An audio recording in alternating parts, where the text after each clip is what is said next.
Welcome back to part 2 of our episode and our interview with acclaimed pagan artist Mickie Mueller, best known for her work on the divination system known as the Well-Worn Path. I'm Mickie Mueller. I'm a pagan spiritual artist. And you have some tarot decks? Yes, I do have 2 decks currently that are out. They're actually not tarot. They're based on a system that we, myself, Raven Gramassi, and Stephanie Taylor created. They created the system, and I created the artwork, of course, for them. But they're not tarot in the sense that they don't have the major and minor arcana. The idea behind these decks was to create a system for witches created by witches. So it doesn't align with the tarot system. The first deck, the Well-Worn Path, is actually it's the first 40 basic teachings of the craft. And what we wanted to do is create a pictorial reference to those, so that when people turn these cards over, if you've studied the craft at all, through the witch school or through anybody else, when you flip over one of these cards, you're generally going to look at it and say, oh, I know what that means. You don't have to study them so in depth, because they actually are part of what we all do every day as witches and pagans. Right. So it was a really neat concept that they came up with, and I was thrilled, of course, to be a part of it. The Hidden Path, the second deck, is actually an expansion of the Well-Worn Path. The backs of the cards are the same, so that if you wish to, you can shuffle them in together, or you can do the readings separately, which is kind of interesting. The second deck, the Hidden Path, is the deeper teachings, the mystery teachings of the craft. So what we have found is an interesting way to work with them is you would lay down the Well-Worn Path cards first and do a reading in that way.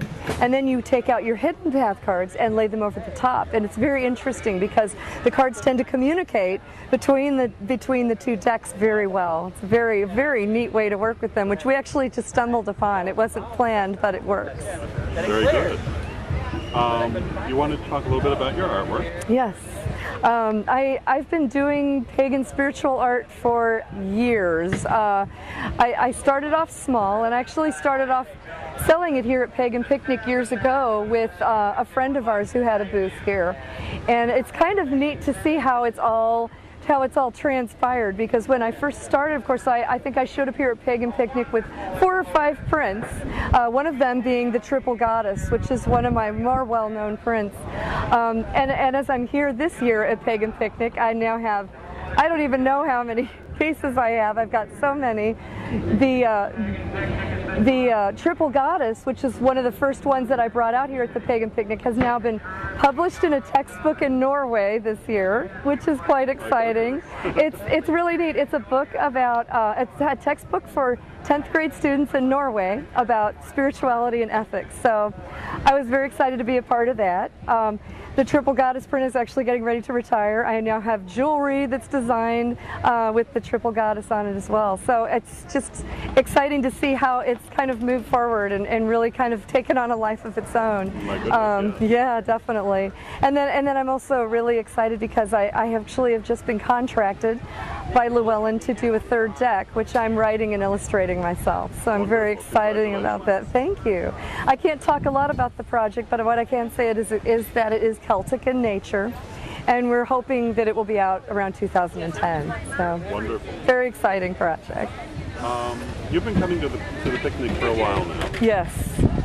And I know you enjoy it. Love it. What have you seen change at the picnic over the time you've been coming?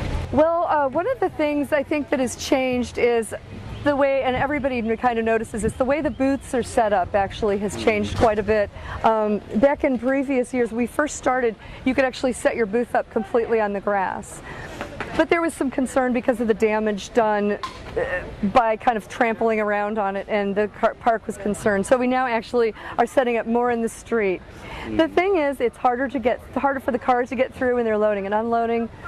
But I think as pagans, most people are willing to do it because it's helping to maintain the integrity of the park, which is, of course, more important than anything. If we have to sit in a line to unload, it's worth it if we're saving the grass or a tree. We actually had a tough setup this year. They were allowing us to set up partially on the grass and had to change it because of the rain. we had a really muddy spot behind ours. We've got a swamp behind our booth this year. We were just had mud all over our feet when we left it. Actually, we went and picked up a bag of grass seed, the patch, so we're going to put it down before we leave because we were sad that it got so muddy back there. So we're like, well, leave it better than we found it. Yes, it did. If people are interested in your artwork and your projects, where would they go? Actually, I have a great website. It's www.mickiemuellerart.com. I've got links there to my MySpace page. You can also find my artwork in Azure Green catalog as well, which was another big cool thing that happened this year. So very exciting. All kinds of stuff happening, and I think what it just goes to show is that if you have a dream and you believe in it, you can make it happen. You know, I mean, I've been there and I've done it, and been through the hard times, worked the not so fun jobs, waiting tables and bartending and things like this to just make ends meet. And now I'm at a point where we're moving forward so much with the art career that maybe eventually I can make it just the art career. So, you know, I know there's a lot of people out there that have artistic visions that they want to pursue, and I think that it's just so important. If you work hard at it and you believe in it, you can manifest it, you can make it happen. It's just a matter of having the will to just do it. It's very hard, but it's challenging, and there's nothing in life that's going to happen that's good unless you really, you know, go out there and just take it. So, you know, sometimes you've got to deal with the things that are in your path in order to proceed further down that path. So I think it's really important to just encourage everybody who wants to write or do art or create anything, that it's the creating it that's important.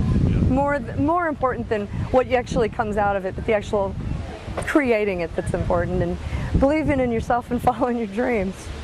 Thank you very much. Thank you. I hope that you enjoyed this episode of Living the Wiccan Life, and that you'll join us again next week for more of Living the Wiccan Life, when our guests will include authors Ellen Dugan, Terry Hinkle, and River Higginbotham. Until then, may you blessed be.